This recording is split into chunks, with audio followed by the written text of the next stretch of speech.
देखने को मिलेगा। पहला क्वेश्चन हमारा है कि रूट 81/2 है, ये कैसी संख्या है, ये आपसे पूछ रहा है। तो सबसे पहले आप देखिए इस क्वेश्चन को सॉल्व करते हैं कैसे। देखिए रूट 81 को जब हम रूट से बाहर निकालेंगे तो ये आपका हो जाएगा 9। कितना हो जाएगा 9, और 9 बट्टा कितना हो जाएगा 2। अब 9/2 कैसी संख्या है, तो आपको भी पता है 9/2 जो है ये हमारी परिमेय संख्या है। कैसी संख्या है, परिमेय संख्या है। क्लियर है ना। तो इस तरह से आप लोगों को जवाब देना है। परिमेय संख्या क्या हो जाएगा आपका, ऑप्शन नंबर ए हो जाएगा। ऑप्शन नंबर ए आपका बिल्कुल सही जवाब हो जाएगा। ठीक है, चलिए अगला क्वेश्चन देखिए। क्वेश्चन नंबर रहेगा आपके सामने क्वेश्चन नंबर 2। ठीक है, अब आप लोगों को जवाब देना है। क्वेश्चन नंबर 2 में कह रहा है कि 192 के अभाज्य गुणनखंड में 2 का घातांक क्या होगा। ठीक है, 2 का घातांक मतलब कि इसमें 2 कितनी बार मतलब आया हुआ है। ठीक है, चलिए तो सबसे पहले क्या करते हैं, 192 का हम क्या करते हैं, एलसीएम निकालते हैं। समझिएगा कैसे बनेगा इस तरह का क्वेश्चन।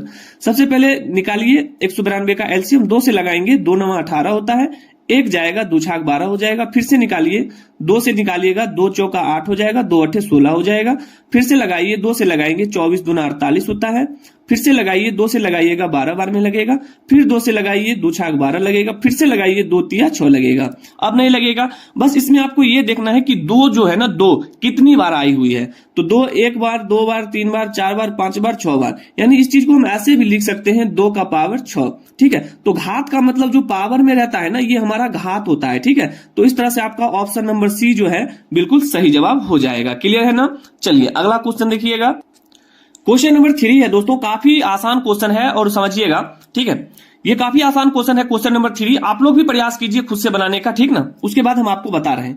क्वेश्चन नंबर 3 में कह रहा है कि यदि भाग एल्गोरिथम ए बराबर BQ प्लस आर में ए हमको दिया है 72, Q दिया है 8, R दिया है 0, तो B का मान हमसे पूछ रहा है क्या होगा। ठीक है, चलिए इसको हम बनाते हैं कैसे, ध्यान दीजिएगा। पहले आप लिख लीजिए A बराबर जो दिया गया है BQ प्लस आर। ठीक है, यहां पर देखिए ए का वैल्यू दिया गया है 72, तो आप लिख सकते हैं ए के जगह पर 72।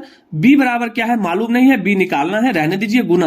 क्यू का मान कितना है, क्यू का मान है 8, प्लस आर का मान कितना है 0, ये ऊपर में दिया गया है। ठीक है, अब आपको यहां से सॉल्व करना है। देखिए कैसे होगा, 72 बराबर हो जाएगा 8 को 20 से गुना करेंगे 8 भी हो जाएगा, और इधर आपका 0 का कोई मोल ही नहीं है तो इसको हटा दीजिए। ठीक है, तो यहां से आपका बी बराबर हो जाएगा 72, अब बट्टे क्या हो जाएगा 8, 8 से भाग देंगे तो क्या होगा 8 9 72, तो बी का वैल्यू कितना निकल गया 9, यानी कि ऑप्शन नंबर ए जो है आपका बिल्कुल सही जवाब हो जाएगा। देख रहे हैं ना, काफी आसान क्वेश्चन रहता है। ठीक है, आप लोग बेवजह घबरा जाते हैं कि पेपर में क्या रहेगा ऑब्जेक्टिव और हमसे नहीं बनेगा। दोस्तों इसी तरह से क्वेश्चन आएगा और इसी तरह से बनाना है। 16 फरवरी भूलिएगा नहीं दोस्तों, क्योंकि पेपर आपका नजदीक है और यहां से आप करके जाते हैं तो आप भी गणित में 100 में 100 करके आइएगा, और ये वही पेपर है, वही क्वेश्चन है जो 16 फरवरी को देखने को मिलेगा। क्वेश्चन नंबर 4 कह रहा है निम्नलिखित में से कौन सा जो है दशमलव प्रसार शांत है। देखिए काफी आसान इसका हम ट्रिक बताते हैं।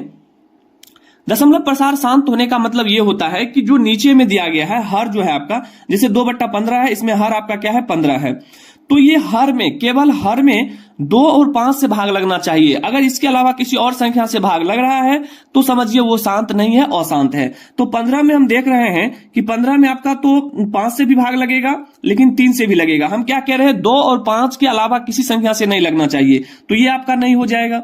आप यहां पर देखिए 60 में, 160 में, यहां पर 2 से भी लगेगा, 5 से भी लगेगा, इसके अलावा किसी और संख्या से नहीं लग रहा है। ठीक है, तो ऑप्शन नंबर बी आपका शांत हो जाएगा। ठीक है, वैसे आप यहां पर ऑप्शन सी में चेक करेंगे 60 में, तो जब 60 में आप भाग दीजिएगा तो 3 से भी लगेगा, 2 से भी लगेगा, 5 से भी लगेगा, तो ये हमारा अशांत हो जाएगा। उसी तरह से 35 में देखिए, अब 5 से भी लगेगा, इसमें 7 से भी लगेगा। ठीक है, तो 2 और 5 के अलावा किसी और संख्या से अगर भाग लग रहा है तो आपका अशांत हो जाएगा, और 2 5 से लग रहा है तो ये आपका शांत होता है। बस इतना ही आपको समझना है। इस तरह से आपका ऑप्शन नंबर बी जो है बिल्कुल सही जवाब हो जाएगा। देख रहे हैं ना, हल्का पेन चलाना है और आंसर देना है। ठीक है ना, इस तरह से आपको बनाना है। ध्यान दीजिएगा, अगला क्वेश्चन है आपके सामने। ठीक है, चलिए क्वेश्चन नंबर 5 है, कह रहा है यदि Q एक धनात्मक पूर्णांक है। क्या कह रहा है, Q एक धनात्मक पूर्णांक है। ध्यान दीजिएगा, क्वेश्चन काफी शानदार क्वेश्चन है। कह रहा है Q एक धनात्मक पूर्णांक है तो निम्नलिखित में से कौन जो है धनात्मक विषम पूर्णांक का नहीं है। मतलब कौन विषम पूर्णांक का नहीं है ये पूछ रहा है, यानी सम पूर्णांक का होना चाहिए।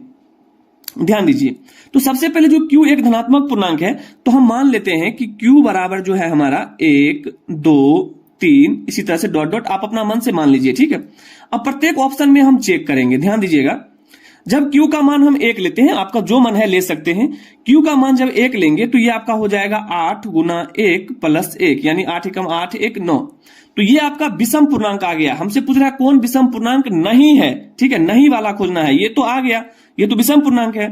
फिर उसी तरह से ऑप्शन बी में चेक करते हैं, तो ऑप्शन बी में देख लीजिए क्या हो जाएगा, 8 गुना 1, चूंकि क्यू का मान हमको 1 ही लेना है, प्लस 4, तो 8 एकम 8 4 12। ये आपका सम पूर्णांक आ गया, ये आपका विषम पूर्णांक नहीं है। तो ऑप्शन नंबर बी जो है आपका सही हो जाएगा। वैसे अगला ऑप्शन है, इसको भी चेक कर देते हैं, 8 गुना 1 प्लस 3, तो 8 एकम 8 3 11, ये भी आपका क्या है, विषम पूर्णांक है।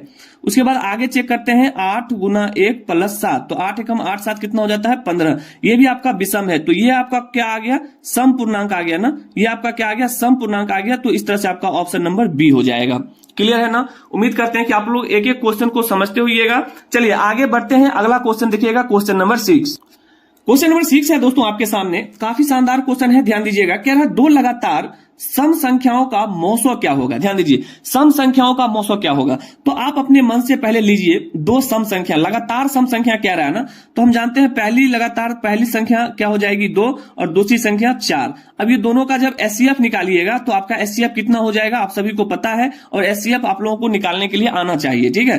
तो 2 और 4 का एचसीएफ आपका 2 होता है। क्या होता है, 2 होता है। आप लोग ऐसे निकाल सकते हैं। तो इस तरह से आपका ऑप्शन नंबर सी जो है बिल्कुल सही जवाब हो जाएगा। क्लियर है ना? देख रहे हैं ना कि पेपर में किस तरह से क्वेश्चन पूछा जाता है, बस इसी तरह से क्वेश्चन पूछा जाएगा और यहां से सारा क्वेश्चन करके जाइए। फिर देखिएगा कि कैसे आप लोग 16 फरवरी को गणित में 100 में 100 ऑब्जेक्टिव करके आइएगा, ठीक है ना। चलिए, यानी कि आप 50 में 50 करके आइएगा, 100 तो क्वेश्चन रहेगा ही, उसमें आपको 50 का जवाब देना है, ठीक है, एक भी क्वेश्चन छोड़ के नहीं आना है। चलिए अगला क्वेश्चन देखिए, क्वेश्चन नंबर है 7। देखिए समय कम है आप लोगों के पास, और ये जितना भी गणित का क्वेश्चन वायरल पेपर दे रहे हैं, वायरल प्रश्न दे रहे हैं, ये सारा क्वेश्चन जरूर करके जाइए, क्योंकि ये वही पेपर वही क्वेश्चन है जो 16 फरवरी को देखने को मिलेगा। अगर आप यहां से शायद सारा क्वेश्चन करके जाते हैं तो आप एक भी क्वेश्चन ऑब्जेक्टिव छोड़कर नहीं आइएगा। कह रहा है एक परमेय संख्या और एक अपरमेय संख्या का योग क्या होता है। ध्यान दीजिएगा, एक परमेय संख्या, जैसे एग्जाम्पल के माध्यम से हम मान लेते हैं, समझिएगा। जैसे एक परमेय संख्या मान लीजिए 1/2 है और एक अपरमेय संख्या √3/2 है। तो बताइए परमेय संख्या और अपरमेय संख्या का योग क्या होगा। तो आपका हो जाएगा ऊपर में 1 प्लस √3/2। तो ये आपका क्या है, ये आपका एक हो गया अपरमेय संख्या। क्या हो गया, अपरमेय संख्या, क्योंकि √3 को हम रूट से बाहर नहीं निकाल सकते हैं, इसलिए आपका ऑप्शन नंबर बी जो है बिल्कुल सही जवाब हो जाएगा। ध्यान रखिएगा कि एक परमेय संख्या और एक अपरमेय संख्या का योग जो है हमेशा अपरमेय संख्या ही होती है। क्लियर है ना? आइए अगला क्वेश्चन देखिएगा, क्वेश्चन नंबर रहेगा आपके सामने क्वेश्चन नंबर 8, ठीक है, और जवाब दीजिएगा। कह रहा है क्वेश्चन नंबर 8 में काफी शानदार क्वेश्चन है। कह रहा है दो संख्याओं का गुणनफल दिया है कि 8670 है और एचसीएफ 17 है, तो एलसीएम क्या होगा। ये देखिए क्वेश्चन हम बहुत बार बताए हैं आपको, ठीक ना। देखिए कुछ नहीं करना है, अगर आपको एलसीएम पूछ रहा है, क्या पूछ रहा है, एलसीएम, तो एलसीएम पूछ रहा है ना, तो जो गुणनफल है, गुणनफल कितना है 8670, उसमें आपको क्या करना है, एचसीएफ से भाग दे देना है। अब जैसे ही एचसीएफ से भाग दीजिएगा आपका एलसीएम निकल जाएगा।